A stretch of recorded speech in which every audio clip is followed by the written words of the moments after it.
सभी को जय मसीह की।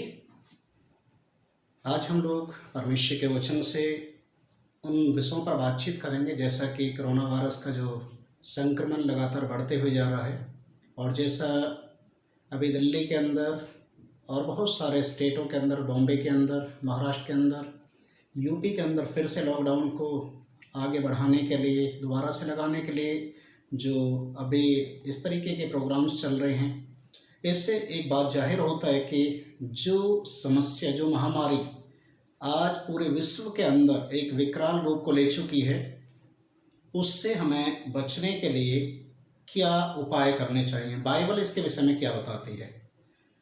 तो आज हमें इस बात को जानना है, जैसा परमेश्वर के वचन में जो हम देखते हैं कि और आज हमारी भारत सरकार, राज्य सरकारें एक बात के लिए ज़्यादा जोर दे रही हैं, मास्क लगाएं और ज़्यादातर अपने घर पर रहें।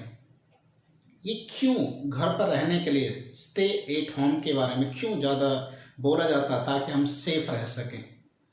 आज परमेश्वर के वचन से जब हम इस विषय पर बातचीत करेंगे तो सबसे पहले वचन उत्पत्ति की किताब को जब हम पढ़ेंगे तो हमें वहाँ पर मालूम चलेगा, उत्पत्ति उसके 4 अध्याय के 7वें पद में परमेश्वर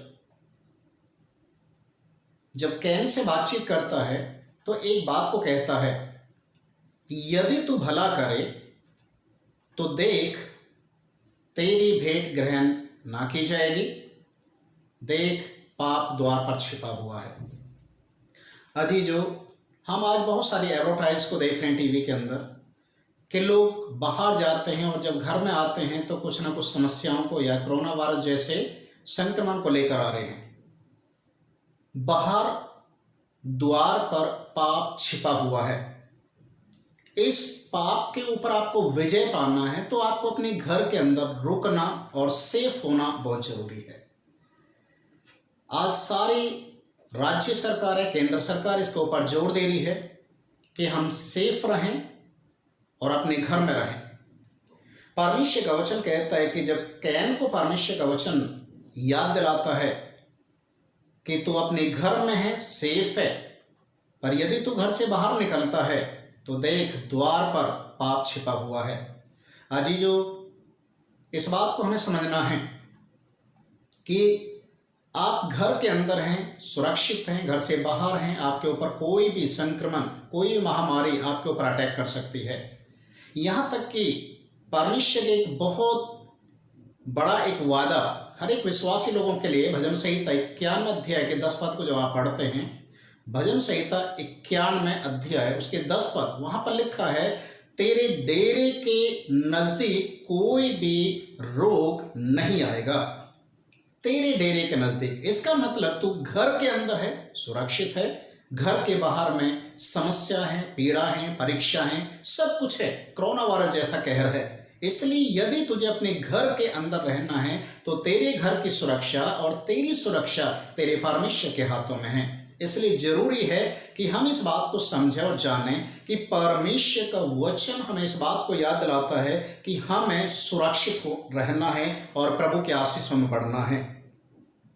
मेरे साथ अगर आप नूह के जीवन के विषय में आप सीखेंगे, जबकि उत्पत्ति की किताब उसके 7 अध्याय के पहले पद में हम पढ़ते हैं तो हमें परमेश्वर का वचन याद दिलाता है कि जब पूरी दुनिया के ऊपर परमेश्वर का एक न्याय प्रकट होने वाला था, परमेश्वर जल प्रलय के द्वारा सारी दुनिया को नाश करने वाला था, उस समय परमेश्वर ने एक बात को कहा कि अपने लिए एक घर अर्थात एक जहाज को बना और उस जहाज के अंदर अपने पूरे परिवार को लेकर चढ़ जा तो तू सुरक्षित रहेगा। और वचन हमें बताता है कि उस समय पूरी दुनिया जल प्रलय के द्वारा मारी गई, पर नूह अपने परिवार के साथ जहाज में था, इसलिए वो बच गया और सुरक्षित रहा। आज हमें इस बात को भी समझने की जरूरत है कि जब परमेश्वर कोई आज्ञा हमें देता है तो इसका मतलब उसके आज्ञा के पीछे एक बहुत बड़ा एक मकसद है, एक उद्देश्य है, ताकि हम परमेश्वर के वचन को पूरी रीति से आदर करें, सम्मान करें। क्योंकि जो परमेश्वर कहता है, यशायाह की किताब उसके 55 अध्याय के 11वें पद में लिखा है, परमेश्वर के मुख से निकलने वाला एक एक शब्द जब तक पूरा नहीं हो जाता वो परमेश्वर के पास लौटकर नहीं आ सकता। इसलिए परमेश्वर की बातों को हमें समझना है, जानना है कि वचन हमें सुरक्षित रहने के लिए, हमें भला चंगा बनाए रखने के लिए परमेश्वर का वचन हमें किस तरीके की शिक्षा देता है, उन वचनों को हमें समझना है। जिस समय प्रभु यीशु मसीह इस दुनिया के गुनाहों को लेकर कालवरी क्रूस के ऊपर मरकर जीवित हो चुके थे, उस समय प्रभु यीशु मसीह ने प्रेरितों के काम उसके 1 अध्याय के 4 पद को आप पढ़ेंगे, वहां पर लिखा, जब तक तुम सामर्थ ना पाओ, स्वर्ग से सामर्थ ना पाओ, यरूशलेम को मत छोड़ना। मतलब एक हिदायत है, एक आज्ञा है कि जब तक परमेश्वर की ओर से तुम सामर्थ को ना पाओ, शैतान से लड़ने की ताकत तुम ना पाओ, तब तक यरूशलेम को मत छोड़ना। यरूशलेम का मतलब है परमेश्वर के घर को मत छोड़ना। प्रेरितों के काम उसके 2 अध्याय जब हम पहले दूसरे पद को आप पढ़ते हैं तो वहां पर हमें एक बात और मालूम चलता है, पेंतीकोस्त के दिन जिस दिन पवित्र आत्मा स्वर्ग से पृथ्वी पर उतरा, उस समय सारे चेले लोग इकट्ठे होकर एक ही घर के अंदर बैठकर वो प्रार्थना कर रहे थे। आपकी सुरक्षा, आपकी चंगाई, आपकी आशीषें आपके घर के अंदर इंतजार कर रही हैं। आपका परमेश्वर आपके द्वार को बंद करने के लिए कहता है कि अपने द्वार को बंद कर, मैं तुझे गुप्त में आशीष दूंगा। मत्ती रचित सुसमाचार 6 अध्याय में भी हम इसी बात को पढ़ते हैं, जब तू प्रार्थना करे तो अपने घर के अंदर जा, द्वार को बंद कर और प्रार्थना कर। प्रिय भाई और बहनों, आज हम एक ऐसे महामारी के समय में गुजर रहे हैं। एक ऐसा दौर चल रहा है जो बड़े से बड़े वैज्ञानिक, बड़े से बड़े डॉक्टर, बड़े से बड़े वैक्सीन भी आज के समय में फेल होती जा रही है। अजीजों, हमें परमेश्वर के वचन पर विश्वास रखना है, भरोसा रखना है, क्योंकि वचन कहता है कि वही हमारा चंगा करने वाला परमेश्वर है। आज बहुत सारे प्रभु के जन, प्रभु को मानने वाले लोग भी आज कोरोना वायरस जैसे संक्रमण से ग्रसित होते हुए जा रहे हैं।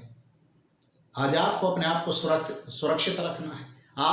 आपको अपने आप को ही नहीं बचाना, बल्कि आपको अपने परिवार की भी चिंता करना है। इसलिए वचन कहता है सुरक्षित रहें और घर पर रहें। परमेश्वर के वचन में जब हम पढ़ते हैं तो वचन हमें इस बात को सिखाता है। यशायाह की किताब उसके 26 अध्याय उसके 20वें पद में लिखा है, अपने घरों के दरवाजे बंद करो। यशायाह 26 उसके 20वें पद में, अपने घर के दरवाजों को बंद करो और परमेश्वर को ढूंढो, प्रार्थना करो ताकि परमेश्वर तुम्हें आशीष दे सके। हालेलुया। आज आपको और मुझे अपने घर के दरवाजे बंद करना है। आज आपको और मुझे रिश्तेदारों में जाना बंद करना है, दूसरे लोगों के पास जाना बंद करना है, इधर उधर की बातों में समय बिताना बंद करना। क्यों? क्योंकि वचन कहता है जब तक हम अपने आप को सुरक्षित नहीं रखेंगे, हम अपने परिवार को, अपने समाज को सुरक्षित नहीं रख सकते हैं। इसलिए परमेश्वर का वचन हमें एक बात और दिखाता है और बताता है। लूत, उत्पत्ति की किताब उसके 19 अध्याय के पहले और दूसरे पद में हम पढ़ते हैं, जब परमेश्वर सदोम अमोरा देश को नाश करने के लिए जा रहा था, वचन में लिखा है सदम अमोरा देश को नाश करने से पहले परमेश्वर के 2 दूत उस सदोम अमोरा में आते हैं और उस समय लूत उनको अपने घर के अंदर लेकर आता है। जब उन्होंने लूत के घर में गए और परमेश्वर क्या करने के लिए जा रहा है उससे अपने आप को बचाने के लिए, वचन में लिखा है उन्होंने उन दूतों की आज्ञा का पालन किया। इसलिए वो एक ऐसे भयानक, एक भयंकर जो स्वर्ग से आग गिरी, सदोम अमोरा देश को नाश किया, उससे बच सके। आज आपको और मुझे बचना है। इसलिए वचन कहता है अपने आप को सुरक्षित रखना है, अपने घर में रहना है और जो भी सरकार की गाइडलाइन है उसका पालन करना है। देखिए, आप और मैं बिल्कुल सुरक्षित रहेंगे और हम दूसरे लोगों के लिए भी एक आशीष का कारण बनेंगे। तो मैं यही चाहूँगा आज के वचन के अनुसार कि वचन भी हमें इसी बात को सिखाता और समझाता है, सेफ रहें, सुरक्षित रहें और अपने घर में आप बने रहें, इधर उधर की बातों में समय ना बिताएं। जितना समय आपके पास है आप अपने घुटने के बल आएं, प्रार्थना करें, अपने घर अपने परिवार के लोगों के साथ प्रभु के साथ समय बिताएं। प्रभु आपको आशीष देगा, आपको हर एक बलाओं से बचाएगा। प्रभु आपको आशीष देगा। सभी को जय मसीह की।